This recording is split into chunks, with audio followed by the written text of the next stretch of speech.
So, my name is Federtanz, I'm the Herald, and I will give you a little introduction to Kai Kunze, who's currently working in Japan at Kyoto, and he is going to give a talk about eyewear computing. And this is a really interesting topic because our human brain is not just limited for specific visual processing, but it's actually kind of, you could say, it is doing things on its own. It is processing things on its own. And this aim in the end is to maybe enhance the computing we do by specific devices, such as, for example, eyewear. And he's going to talk about the beginnings of that. And so give a big round of applause for Kai Kunze.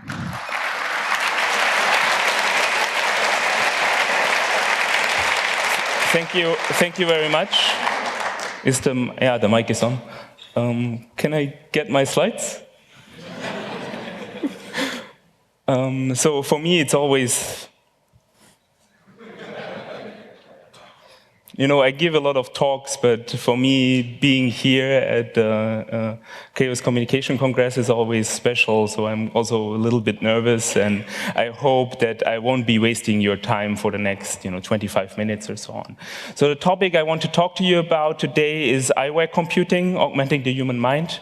As mentioned, I'm working at Keio Media Design, Keio University in Yokohama, Japan. And before I start to give you an overview, I'll show you a quick demo, because beforehand I had some problems with Bluetooth in this room, so I think now the demo works. So what you see here, I'm currently wearing a prototype from JINS, from a Japanese glasses maker, and it uses electrodes to measure my eye movements, and you see my live blinks. It also has an accelerometer inside, so you can get also the motion of the head. So I'll go into details how this thing works and what you can do with it also. But because the demo worked right now, I thought it's good to start with it. So let me give you an overview over the talk. So first I give you a little bit of background about myself. Then I'll go into details why I think eyewear computing is interesting or something to explore. And then I'll talk about how we can make it accessible so we can use it every day, and normal people, not only us geeks, can use it. Especially enabling technologies like electrooculography.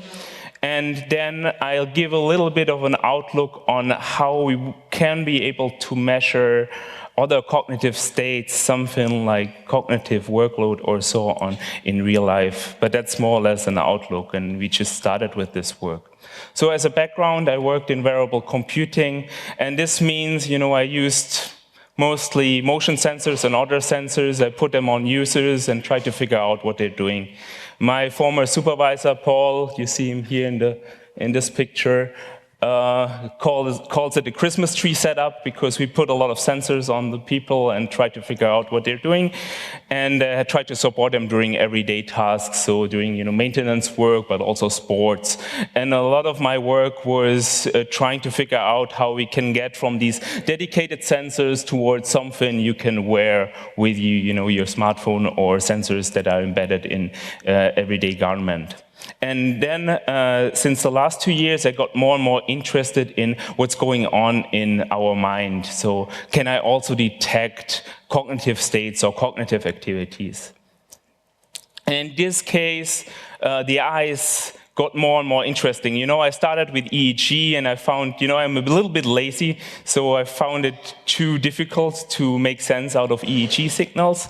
And the eyes were another way to observe the mind, because, they are we use them every day. We use them even while we're sleeping, even when we have our eyes closed. They are still moving. And there's a lot of work in psychology and cognitive science and other related fields that link eye movement to something like attention, concentration, intention, and higher cognitive tasks. But unfortunately, most of the eye gaze today is used for something like this, so for advertisement, marketing, and now that we have mobile eye trackers, you also do this in supermarkets and figure out how your product must look like that people will pick it up. And I think that's a waste, and that's a little bit sad.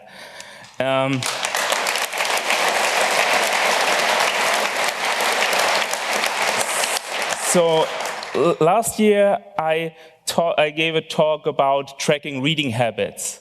So in this case, we used a mobile eye tracker from SMI. This is also an optical system using infrared lights. You see on the top the view on the eyes, and infrared cameras underneath your eyes to detect your pupils. And with this, you can recognize your gaze, and you get saccades, so fast eye movements and fixations out. And with this, we can recognize reading, and we can tell how many words you read. And not only this, but we can also figure out what kind of document types you're reading just by looking at the visual behavior. And that's important for Japanese students. We can distinguish science books versus mangas. And and also we slowly try to assess how much you understand, so comprehension, but that's trickier or more difficult. That was last year. And you could already build some kind of Fitbit for the mind. I'm not really sure if you want to have this. You could get your reading count during the day, how many words, with what speed you're reading, how many mangas versus science papers. But I'm wondering myself, what are healthy reading habits? How can I improve my reading habits? What happens if I copy somebody's reading over 2 or 3 years? Will this make me an expert in a certain field? The biggest problem I see right now with this approach using the technology I introduced last year is, first of all, this just works for reading. So I would like also to have something more general, so focusing on attention, concentration, focus in real-life settings. And the other thing is, it should work during every day. And the biggest problem there is the mobile eye tracker you see over here. It's not something you would like to wear. And maybe some people would like to wear it, and then the next problem is then also the battery power. The device is not so, you can maybe record 4 hours or 5 hours in one go. And so we focused already on tablets and smartphones, but then the problem comes that, okay, if you turn this tablet off, it's not working anymore, so you don't have a coverage of the whole day. So we try to implement eye tracking on these devices. It also doesn't work so well with a front-facing camera. The computer vision is quite complicated, but we did also some work on Google Glass, although, it's not maybe social acceptable everywhere. There are more problems in Germany if you walk around with Google Glass than there are in Japan. So it depends also a little bit on the cultural background, but you can do some stuff with it. And now I want to show a demo, a little bit an extension from last year's work on glass. So basically, glass doesn't have an eye tracker, but it has a small infrared sensor over here that's used to detect if you wear the device or not. And also you can have a long blink to take pictures, which I find, So what you see right now is the picture I see on the head-mounted display in glass, and you have this touchpad on the side, so I can see all pictures I took. I taped over the camera, so if I take a picture right now, you should see it just shows black and a little white dot because there's the light sensor, otherwise I cannot see anything on the display. So what we did with it, we have an open source glass logger that logs all of the sensors from the device, and we can also monitor the infrared sensor. So this is something I showed last year already. This is a little bit an advanced version, and you can also recognize, so if I move my pupil and don't blink, okay, some of the things are detected as eye blinks, but you can see also the light, the infrared sensor moves, so you can detect something like left and right movement of the eye from the change of the distance to glass. And now, A little bit more advanced demo. What can you do with it? For one, I can do some very limited activity recognition with it. So after maybe 2 or 3 seconds, it should show what I'm currently doing. This is just a 2-class segmentation problem. So currently it says talking. And now, if I focus here.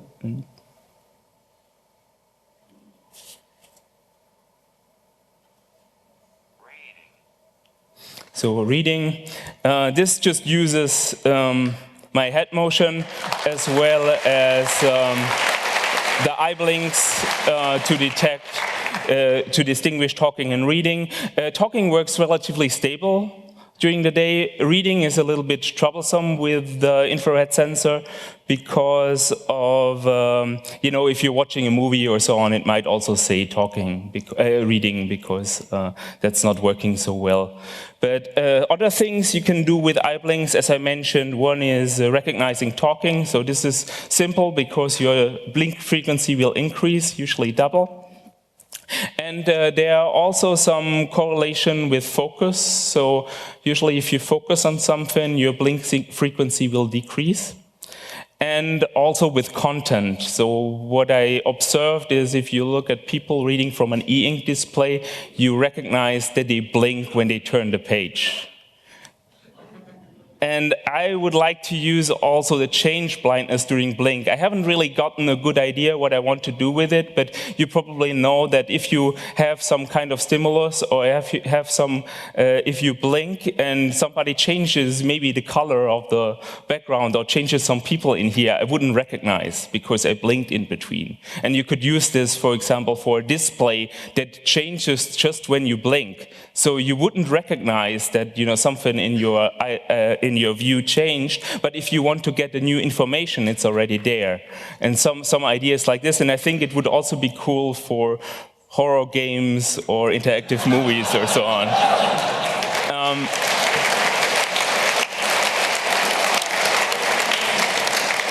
I think you can really scare somebody with that. And another idea, something that's also fairly simple, is fatigue detection. So just by the duration of blinks and the blink frequency again, so if it gets more higher, you can detect how tired somebody is and how tired somebody will become.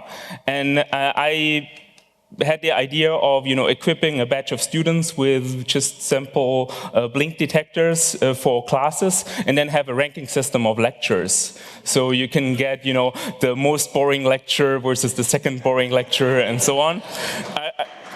I tried. I discussed this with some professors at Osaka Prefecture University, the university I was beforehand, and they didn't really like this idea too much. I wonder why. Maybe we can do something at KMD with this. And then other things you can do, blinks together with head motion helps you to distinguish closely related activities. In this case, we recorded reading, watching a video, solving a Sudoku puzzle, sawing to have some physical activity, and also talking. And just with blinking frequency, you get already quite far. You get up to 70%. And then if you include the head motions, you get up to 82%. However, there are some issues also with glass, and even more with the eye tracking hardware. It's first of all power, but also they don't really look so appealing. So it's not something somebody will wear during everyday tasks. So there are new systems from SMI and also Tobii, and they look nicer, but you can already recognize, there are things built by engineers and researchers for engineers and researchers. So for everyday people, for normal people, maybe it's not possible. So I was quite happy when Inami-sensei asked me to join for a project with JIN, Japanese glasses company, and they make prototypes of JINS MEME, so the glasses I showed you in the beginning, and they have a very different idea from Google Glass. So this is not a full-fledged computer on your head. It has no display, it has no camera, and the device is just connected to your phone. So currently it's just streaming data to your phone. One is the electrooculography, and the other one is motion sensors. So with one you can detect eye movements, left, right, up, down, and also eye blinks. And the other one, accelerometer and gyro. And we're directly working with them in the research department. And on one thing I was also happy, so on one side I can work on smart glasses, on the other side for some promotion video I could wear the optical camouflage from Inami Sensei, so win-win situation. Yeah, the demo, insert the demo here, so you already saw it. And now I go into the principles, how it works. So we use electrooculography. Basically your eye is a dipole. It has a positive charge in the front, a negative in the back. And if you place electrodes around your eye, you can measure eye movement. So the regular setup is like this. You use an electrode on the top of your eye and an electrode below your eye to get the vertical movement, and one left and right to get the horizontal movement, and usually one reference one. The advantage compared to optical eye tracking, you can run very high sampling rates. You have no problems or not so much problems with battery power because you don't need so much processing. And some of the disadvantages are it's just relative eye movement, and it can be sometimes noisy, so it depends also on the skin and so on, and on the electrode placement, of course. There were some other people who worked on this, so you don't really have to use goggles. You can also use headphones. So Manabe-san from Docomo used headphones for that. Or Andreas Burling used also this regular setup with top and bottom for up and down, and left and right here for the horizontal potential measurement. What JINS MEME now did, they integrated it into normal eyeglasses, so they use a 3-point EOG. Here you see it in detail, and if we can go to the GoPro, I can also show it to you on the video. No? No, okay. So you see these are the 3 electrodes, so you use the left and the right one. For, if I'm not shaking so much, you can actually also see something. The left and the right ones for the horizontal axis, and these 2 then for the vertical axis. Okay, back to the slides. Right now, these are just first prototypes, and the battery runtime is around 8 hours streaming data. If we do onboard processing or so on, it will get even better. So now you might wonder what you can do with it. For one, we can recognize the eye movements, as you see here, so blinks and left and right.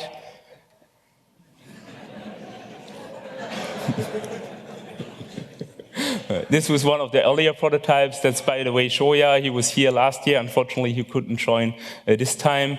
And you know, what is the first thing you try to implement? If you have a binary control system like iBlinks, yeah, Flappy Bird, this is really, really, really hard to play. You also see it in the face of Shoya. And I can try it also later, maybe you can try it, but getting even a score of 1 or 2 is hard. What you can also do is, of course, more interesting activity recognition. In this case, we can detect reading, and just by time we assign a word count currently. So this is, 15 to 20% error, but of course we can analyze the data further and get better results. So reading and also the talking, so the head motion change as well as the blinking frequency change, easy to detect. So you can get an overview over your day, how much physical activity you did, because it also has an accelerometer inside, but also social interaction and how much reading you did. Now, I think right now, they mostly focus for the product or so on, they mostly focus on fatigue detection, and they want to release sometime next year in September. But if you're not into consumer products and so on, or don't want to wait till September and want to build it yourself, it's not so difficult. So there are a couple of instructions online. I was mostly astonished by the iBoard by a Honduran teenager. And his setup really works. So Masai, a student of mine, also built one. He took several of the DIY instruction sets, and he just uses 2 electrodes left and right to detect the horizontal movement. But as you see, it works relatively well. So even small eye movements or so on can be detected with a DIY set. And now, we have to hurry, so just 5 minutes left before questions and answers. Now we are also trying out other EOG setups, other electrode setups, what works best for reading or for other cognitive tasks. And you might wonder, can we use EOG also for this tracking of reading habits, and how does it compare to the optical eye tracker? So in this case, we use a medical EOG with active electrodes, so the one I have equipped there. And just looking at the horizontal component again from the potential, that's a graph you see here for me reading. And I just use a simple peak detection algorithm to detect the line breaks. So these long peaks are the line breaks, and interestingly enough, you can also detect very small line breaks, so kind of 2 or 3 word things. So these are the not so deep peaks. And that's not possible with the optical eye tracker because the sampling rate is not high enough. So that's quite nice. Oh, and by the way, this is not published yet, but as soon as it gets hopefully published, I'll also share the code or so on and share how you can kind of filter or so on the EOG signal. And then for the last part, for the last 5 minutes, I want to talk a little bit about how we can recognize more general cognitive states. In this case, we try to track cognitive load over brain sensing. So we used NIRS, a near-infrared spectroscopy device from Shimadzu, Lab NIRS, and this estimates the oxyhemoglobin change in the blood, in this case in the prefrontal cortex, so the oxygen change in the blood. We used the Lab NIRS, the JINS MEME, and an optical eye tracker, a stationary eye tracker device. What you get from the NIRS is brain activation. So the red means high activation, blue or green is lower activation. Strange interface, but yeah.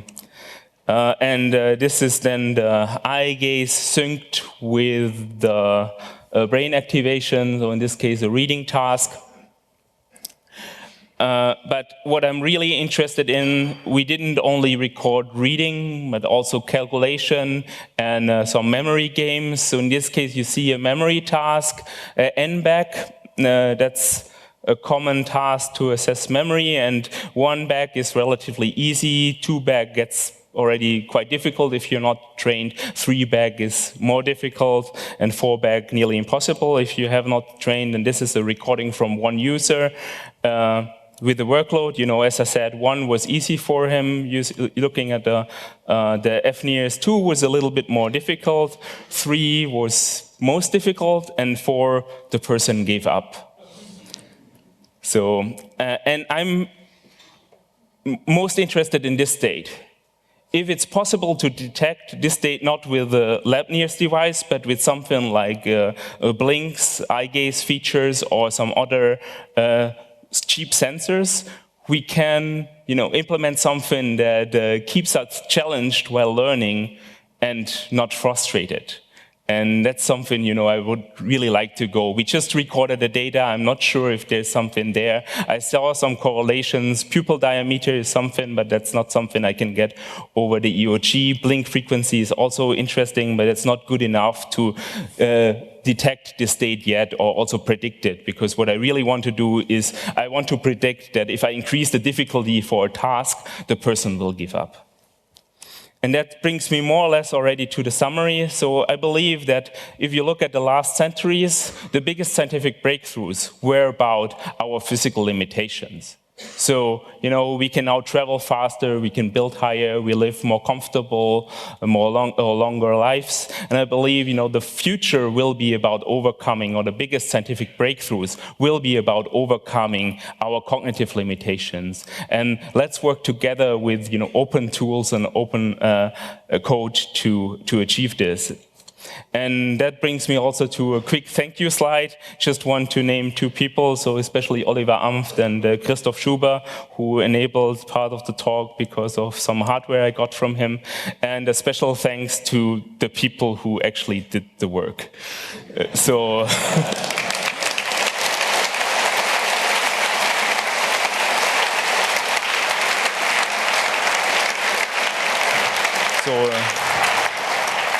Shoya, Katsuma, and now if you have questions, remarks, or violent dissent, and also if there are people interested in an open eyewear platform or so on, please come and talk to me later. Thank you for the nice talk. We have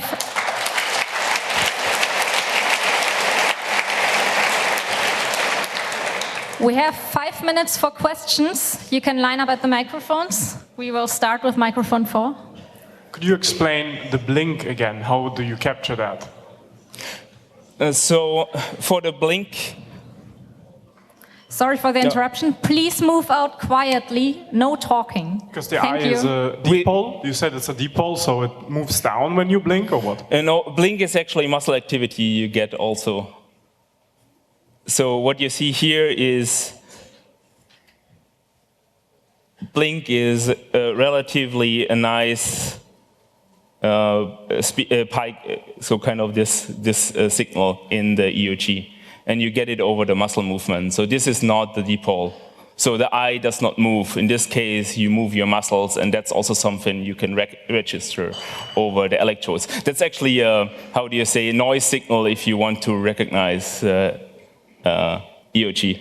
So you have one kind of sensor capturing muscles and dipole movement of the eyeball. Yeah. And you also see, I mean, you also have to do some filtering. So if I move my head and so on, of course, you will get this also on the EEG.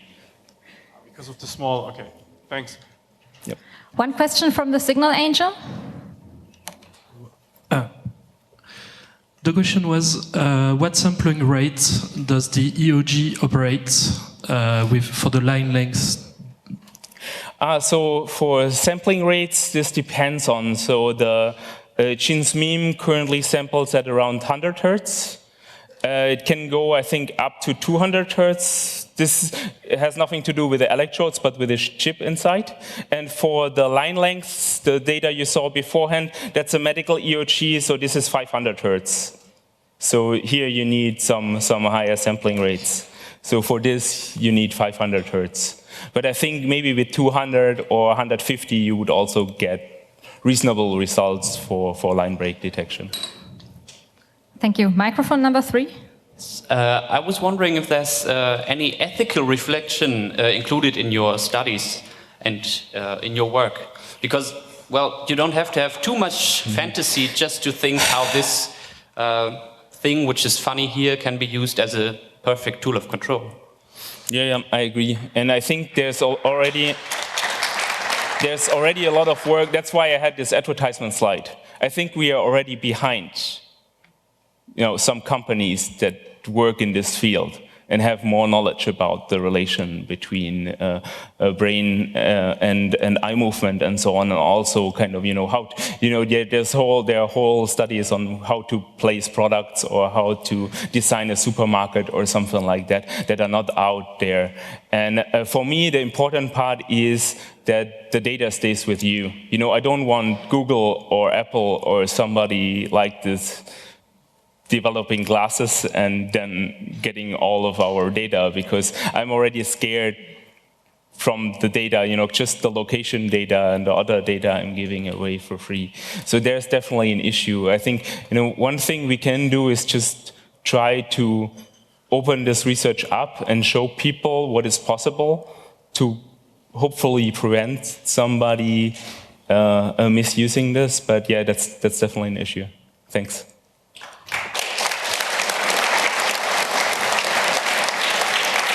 Microphone number 2. Yeah. My question is, are you doing any research to connect your technology with virtual reality? For example, in the field of architecture or in arts? Or... I'm personally not so much, but there are some people at KMD, so especially Inami Sensei, who worked in virtual reality and also thinks about this. But I had not. So I think especially for virtual reality, I think optical eye tracking is nice or nicer because you can get a relation of where you're seeing, and you don't have this problem if you're already wearing an Oculus Rift or a similar device. You don't have this problem of having something lightweight or so on to carry. EOG, I'm not so sure. I think this blink thing could be something. The change blindness during blinks could be interesting. But yeah, thanks. One last question from number 2. Hi. I wanted to ask you about whether have you thought about capturing brain waves from the frontal cortex, because it seems like something that is around. So I tried EEG beforehand. So I played with Emotive. I have also the OpenBCI, so the .com thing, not the org thing. And I was interested in the talks yesterday, but unfortunately I couldn't get in, and I haven't really met the people. From my experience, as I said, EEG is relatively noisy, and it depends highly on users. So for me, surprisingly, it works very well. For a lot of my students, it doesn't really work well because of the placement of the electrodes and so on. So I'm interested, and I look into it. But for me, being lazy, eye gaze seems to be easier to come by and use. Also, I find, FNIRS is also interesting to some part because we saw now that maybe 2 or 3 channels could be enough to detect something. So I definitely look into it. But yeah, so far it seemed to be, for me, more difficult than using eye gaze. Thanks. One last round of applause for Kai. Thanks.